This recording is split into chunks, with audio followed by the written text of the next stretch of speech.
Hello, ഇന്നത്തെ നമ്മുടെ പുതിയ വീഡിയോയിലോട്ട് എല്ലാവർക്കും നമസ്കാരം. ഇന്ന് നമ്മൾ നമ്മുടെ പിരികത്തിനെ എങ്ങനെ നല്ല രീതിക്ക് കൊണ്ടു നടക്കാൻ പറ്റുന്ന കുഞ്ഞൊരു ടിപ്പാണ്. പിന്നെ നമുക്ക് ചെയ്യാൻ പറ്റുന്ന കുഞ്ഞൊരു എക്സർസൈസും കൂടിയാണ് കേട്ടോ. നമ്മളിതൊക്കെ ചെയ്യാതെ നമുക്ക് ഈ പിരികം കാര്യങ്ങളൊന്നും നമുക്ക് സെറ്റാവില്ല.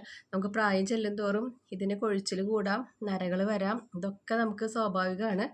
അതൊക്കെ വിചാരിച്ചിട്ട് നമുക്കങ്ങനെ ഇരുന്ന് കഴിഞ്ഞാൽ അതങ്ങനെ കൊഴിഞ്ഞു പോലും. പിന്നെ നരക വന്നു കഴിഞ്ഞാൽ കഴിഞ്ഞല്ലോ. ഒരെണ്ണത്തുമ്പോൾ പിടിച്ചു കഴിഞ്ഞാൽ പിന്നെ മൊത്തത്തിൽ സ്പ്രെഡായി പോവും.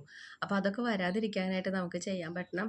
നമുക്ക് വീട്ടിൽ തന്നെ ഇരുന്നിട്ട് നമ്മൾ വെറുതെ ഇരിക്കുന്ന സമയത്ത് ഒരു 2 മിനിറ്റ് നേരം നമ്മുടെ മുഖത്തേക്ക് കൊടുക്കാൻ പറ്റുന്ന ഒരു കാര്യമാണ്. അതുപോലെ തന്നെ നമ്മുടെ മുഖത്തിൻ്റെ ഒരു ഐശ്വര്യം എന്ന് പറയുന്നത് നമ്മുടെ പിരികം നല്ല രീതിക്ക് ആയാൽ തന്നെ നമ്മുടെ മുഖത്തിന് നല്ലൊരു വ്യത്യാസം നമുക്ക് കാണിക്കാനായിട്ട് പറ്റില്ല.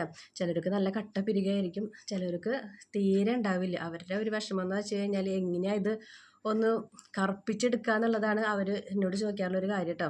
അപ്പോൾ അവരെന്നെ കാണുമ്പോൾ വിചാരിക്കും ഞാൻ പിരിക എഴുതിയിട്ടുള്ള ആളാണെന്ന് വിചാരിക്കും കേട്ടോ. നമ്മൾ പിരിക അങ്ങനെ എഴുതിയിട്ടുള്ള ഒന്നല്ല. ഇത് വളരെ കുഞ്ഞിലെ നമുക്ക് നമ്മുടെ അമ്മമാർ കൺമഷി നമുക്ക് ആക്കി തരും അല്ലേ. അതൊരു പ്രായം വരയ്ക്ക് നമുക്ക് കൺമഷി തന്നെ അവർ എഴുതി തരും. ഇപ്പോഴത്തെ തലമുറയെന്ന് വെച്ച് കഴിഞ്ഞാൽ കണ്ണിലോ പെരുകത്തിലോ കൺമഷി മിക്ക ആൾക്കാരും എഴുതുന്നത് ഞാൻ കാണാറില്ല കേട്ടോ. അത് പറയുന്നത് അതിൻ്റെ ആവശ്യമൊന്നുമില്ല. ഇത് ദൈവം തന്നിട്ടുള്ളതല്ലേ, അപ്പോൾ ഓട്ടോമാറ്റിക് അത് കറുപ്പ് നിറം ആയിക്കോളും എന്നാണ്. പ്രത്യേകിച്ച് നമ്മൾ പെൺപിള്ളേർക്ക് നമ്മുടെ പിരികം ആയാലും കണ്ണായാലും കുഞ്ഞിലെ നമ്മളൊരു കുറച്ച് നാൾ അടുപ്പിച്ച് അങ്ങനെ എഴുതി കൊടുക്കുക കേട്ടോ. അതായത് ഐലൈനറല്ല, നമ്മുടെ സാധാരണ വീട്ടിൽ തന്നെ കൺമഷി ഉണ്ടാക്കാൻ പറ്റുന്ന വെച്ച് കഴിഞ്ഞാൽ അതാണ് നല്ലത്. അതായാലും പിരികത്തിനായാലും നല്ലതാണ് കേട്ടോ. അപ്പോൾ അത് കുഞ്ഞു കുട്ടികൾക്ക് കൊടുക്കാൻ പറ്റുന്ന, നമ്മളിപ്പോൾ ചെയ്ത് കൊടുക്കാൻ പറ്റുന്ന ഒരു കാര്യമാണ്. കുറച്ച് മുതിർന്ന് കഴിഞ്ഞാൽ ചിലപ്പോൾ നമുക്കത് വിചാരിച്ച പോലെ ശരിയായിന്ന് വരില്ല കേട്ടോ. അപ്പോൾ അങ്ങനെയൊക്കെ എൻ്റെ അമ്മ എനിക്ക് ചെയ്തു തന്നിട്ടുള്ളതാണ്. അങ്ങനെ കിട്ടിയിട്ടുള്ള പിരികൊക്കെയാണ് എൻ്റെ ഈ പിരികം കേട്ടോ. അല്ലാണ്ട് ഇപ്പോൾ നമ്മളിതിൽ കൺമഷിയോ ഒന്നും എനിക്ക് ഇതുവരെയ്ക്ക് തേക്കേണ്ടി വന്നിട്ടില്ല. അതുപോലെ തന്നെ ഒരു നര പോലും മുടിക്കായാലും പിരികത്തിനായാലും വന്നിട്ടില്ല. അപ്പോൾ അതൊക്കെ നമ്മളിവിടെ ചെറിയ ചെറിയ ടിപ്പുകളൊക്കെ ചെയ്ത് നോക്കിക്കൊണ്ട് നടക്കണ കാരണമാണ്. അപ്പോൾ നമ്മൾക്ക് ആദ്യം നമ്മൾ ചെയ്യേണ്ട ഒരു കാര്യം എന്ന് വെച്ച് കഴിഞ്ഞാൽ, നമ്മൾ വെറുതെ ഇരിക്കുന്ന സമയത്ത് നമ്മുടെ ഇപ്പോൾ പിരികത്തിന് മാത്രമാണ്, മുഖത്തിനുള്ള മസാജ് അല്ല, പിരികത്തിന് മാത്രം കൊടുക്കണ മസാജാണ്. നമ്മളിവിടെ ഒന്ന് ഇങ്ങനെ ഒന്ന് ചെറുതായിട്ടൊന്ന് ടാപ്പ് ചെയ്ത് കൊടുക്കുക കേട്ടോ. നമ്മുടെ ഈ വിരലിൻ്റെ ഈ ഭാഗം വെച്ചിട്ട് ഇതേപോലെ ഒന്ന് ടാപ്പ് ചെയ്ത് കൊടുക്കുക. അതേപോലെ തന്നെ ഈ അടിഭാഗം, ഈ മോൾ ഭാഗം ചെയ്യണ പോലെ തന്നെ അടിഭാഗം ചെയ്ത് കൊടുക്കുക. പിന്നെ നമ്മൾ അതൊരു 2 മിനിറ്റ് നേരം ചെയ്യുക. ഈ പറയുന്ന കാര്യങ്ങളൊക്കെ 2 മിനിറ്റിൻ്റെ നേരത്തെ ഒരു കാര്യമുള്ളൂ. പിന്നെ നമ്മൾ ചെയ്യേണ്ടത്, നമ്മുടെ ഈ പിരികുണ്ടല്ലോ, ഈ പിരികം അവസാനിക്കണ ഈ എൻഡ് ഭാഗമല്ലേ, ആ എൻഡ് ഭാഗത്ത് ഇതേപോലെ ഒരു പ്രഷർ പോയിൻ്റ് കൊടുക്കുക. ഒരു 2 മിനിറ്റ് നേരം നമ്മളിവിടെ ഒരു പ്രഷർ പോയിൻ്റ് കൊടുക്കുക. 2 മിനിറ്റ് നേരം മാത്രം മതി. അത് കഴിഞ്ഞ് നമ്മുടെ ഈ സെൻറ്ററിൽ, ഈ പിരികത്തിൻ്റെ ഈ സെൻറ്റർ ഭാഗത്ത് നമ്മളൊരു പ്രഷർ പോയിൻ്റ് കൊടുക്കുക. ഇതൊക്കെ നമ്മുടെ ബ്ലഡ് സർക്കുലേഷൻ കൂട്ടാൻ പറ്റുന്ന കാര്യങ്ങളാണ് കേട്ടോ. അപ്പോൾ ഇവിടെയും ഇതേപോലെ കൊടുക്കുക. പിന്നെ നമ്മൾ നമ്മുടെ ഈ വിരൽ വെച്ചിട്ട് നമ്മുടെ ഈ പിരികത്തിന്, ഇപ്പോൾ നമുക്ക് പ്രായം ചെല്ലുമ്പോൾ പിരികം നമുക്ക് കീഴ്പ്പെട്ടിക്ക് വരാനുള്ള സാധ്യതയുണ്ട്. അതുപോലെ തന്നെയാണ് മുഖത്തിനുള്ള തൂങ്ങൽ വരുന്നത്. അപ്പോൾ നമുക്ക് ജസ്റ്റ് നമ്മുടെ ഈ പിരികം വ്യത്യാസമായിട്ട് നമുക്ക് പെട്ടെന്ന് ഒരു ഭാഗമൊക്കെ ഇങ്ങനെ വീണ് പോലെ പിന്നെ കണ്ണ് കുണ്ടിൽ പോകണ ഒരവസ്ഥയൊക്കെ ഉണ്ടാവും. അപ്പോൾ നമ്മൾ ചെയ്യേണ്ട ഒരു കാര്യം എന്ന് വെച്ച് കഴിഞ്ഞാൽ, നമ്മൾ ഇവിടം തൊട്ട് നമ്മൾ ഈ പിരികത്തിന് ഇതേപോലെ അമർത്തി കൊടുക്കുക.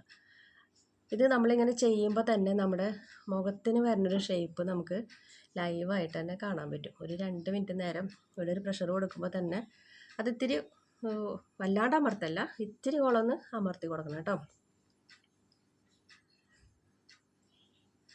ഈ എൻഡിൽ കൊണ്ടുവന്ന് നമ്മൾ ഒന്ന് പ്രസ് ചെയ്ത് കൊടുക്കുക. വേറെ ഒന്നും നിങ്ങൾ ചെയ്യണ്ട. അപ്പോൾ നമ്മുടെ ഈ പിരികം കീഴ്പ്പെട്ടിക്ക് വരാണ്ട് നമ്മൾ നല്ല പോലെ ശ്രദ്ധിക്കുക.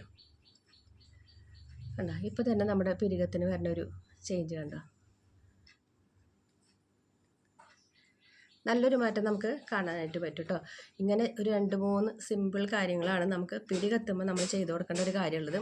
പിന്നെ നമുക്ക് ചെയ്യാൻ പറ്റുന്നത്, നമ്മുടെ പിരികം കൊഴിഞ്ഞു പോകുമല്ലോ, നമ്മളറിയില്ല. പിരികം കൊഴിഞ്ഞു പോകണത് നമ്മളറിയില്ല. മുടിയൊക്കെ കൊഴിഞ്ഞു പോകുമ്പോൾ നമ്മൾ ഈരുമ്പോൾ നമുക്കത് മനസ്സിലാവും. പക്ഷേ പിരികം കൊഴിഞ്ഞു പോകുന്നത് നമ്മളറിയില്ല. പിന്നെ അത് നല്ല ഗ്യാപ്പ് വരും. പിന്നെ നരകളൊക്കെ വരാനുള്ള സാധ്യതയുണ്ട്. പിരികം കൊഴിഞ്ഞു പോണതിൻ്റെ ലക്ഷണം എന്ന് പറഞ്ഞാൽ, നമുക്ക് പിരികം എത്തുമ്പോൾ നല്ല രീതിയിൽ ചൊറിച്ചിൽ വരാം. ആ ചൊറിച്ചിൽ വരുന്നത് നമ്മുടെ തലയിൽ താരം ഉള്ളത് കൊണ്ടാണ് കേട്ടോ. അപ്പോൾ തലയിൽ താരം വന്നു എന്ന് തന്നെ നിങ്ങൾ അപ്പോൾ കണക്കാക്കിക്കോ. അത് ഇറങ്ങിയിട്ട് വരുന്നതാണ് നമ്മുടെ പിരികത്തുമ്മലേക്ക്. ഈ പിരികം ജസ്റ്റ് നിങ്ങൾ ഇതേപോലെ ഇങ്ങനെ ഇങ്ങനെ നാക്കി കൊടുത്തു കഴിഞ്ഞാൽ ഇതിൻ്റെ ഉള്ളിൽ നിന്ന് ഇങ്ങനെ നൈസ് പൊടി പോലെ തലയിൽ താരം നല്ല കട്ടിയിലാണെങ്കിൽ ഇവിടെ വരുന്ന സാധനം നൈസ് ഈ ചോക്കിൻ്റെ ഒക്കെ പൊടി പോലെ ആയിട്ടാവും നമുക്ക് വരട്ടെ. എൻ്റെ ഇല്ല, ഞാൻ കാണിച്ചു തന്നുള്ളൂ. അപ്പോൾ നമുക്ക് നൈസ് പൊടിയായിട്ടാവും ഇവിടെ കാണിക്കാം കേട്ടോ. അപ്പോൾ അങ്ങനെയാണ് നമ്മുടെ പിരികം കൊഴിഞ്ഞു പോയിട്ട് നല്ലൊരു ഗ്യാപ്പ് വരും. അതുപോലെ തന്നെ നമുക്ക് ആ ഒരു അഭംഗിയായിട്ട് മാറും.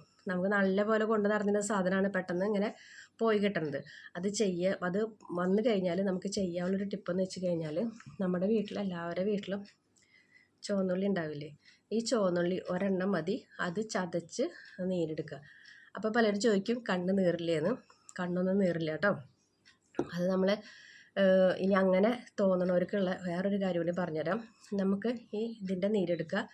അതുപോലെ തന്നെ ഒരു കുഞ്ഞ് കറ്റാർവാഴ, ഇതിൻ്റെ ഉള്ളിലത്തെ ഈ തൊലിയൊക്കെ നീക്കിയിട്ട് ഇതിൻ്റെ പൾപ്പ് എടുക്കുക. പിന്നെ നമുക്ക് വേണ്ടത് നമ്മുടെ കുപ്പിയുടെ അവസ്ഥ നോക്കണ്ട കേട്ടോ, അതിങ്ങനെ ഞെക്കി വന്നിട്ടുള്ള അവസ്ഥയാണ്. അവണക്കെണ്ണയാണ്. ഇത് മൂന്നും കൂടിയിട്ട് മിക്സ് ചെയ്തിട്ട് ഒരു ചെറിയൊരു ചെപ്പിലാക്കി വെക്കുക. രാത്രി കിടക്കുമ്പോൾ എന്ന് നിങ്ങൾ അത് ഒരൊറ്റിൻ്റെ ആവശ്യമുള്ളൂ. അപ്പോൾ 2 കൈമേലേക്ക് ഒന്ന് മുക്കിയിട്ട് ഇങ്ങനെ തേച്ച് കൊടുക്കുക. നല്ല രീതിക്ക് തേച്ച് കൊടുക്കുക. ഈ ചെറിയൊരു മസാജും കൊടുക്കുക. അവിടെ കിടന്നോട്ടെ കേട്ടോ. അപ്പോൾ സിമ്പിളായിട്ടുള്ളൊരു കാര്യമാണ് ഇത്. തനിയെ നമ്മൾ തേക്കും, ചുവന്നുള്ളിയുടെ നീരും തേക്കും. പക്ഷേ നമ്മൾ ഇത് മൂന്നും കൂടിയിട്ട്, ഇത് മൂന്നും നമ്മുടെ പുരികത്തിന് വളരെ നല്ലതാണ്. ഇത് കൊഴിച്ചിൽ നിൽക്കാനും താരം പോകാനൊക്കെ ആയിട്ടാണ്. ഇത് മുടി വളരാനാണ്. അതുപോലെ തന്നെ ഈ ഒരു അവണക്കെണ്ണ എന്ന് പറയുന്നത് നമ്മുടെ പിരികത്തിന് നല്ല മുടി വളർച്ചയ്ക്കും കട്ട കറുപ്പാക്കാനും കൊണ്ടുവരുന്ന ഒരു സാധനമാണ്. അപ്പോൾ നമ്മൾ ഇത് മൂന്നും കൂടി മിക്സ് ചെയ്തിട്ട് ഒരു ചെറിയൊരു ചെപ്പിലാക്കി വയ്ക്കുക. ഡെയിലി നിങ്ങളിത് പിരികത്തമ്മ തേച്ച് കൊടുക്കുക. ഈ പറഞ്ഞ രീതിയിൽ മസാജും കൊടുക്കുക കേട്ടോ.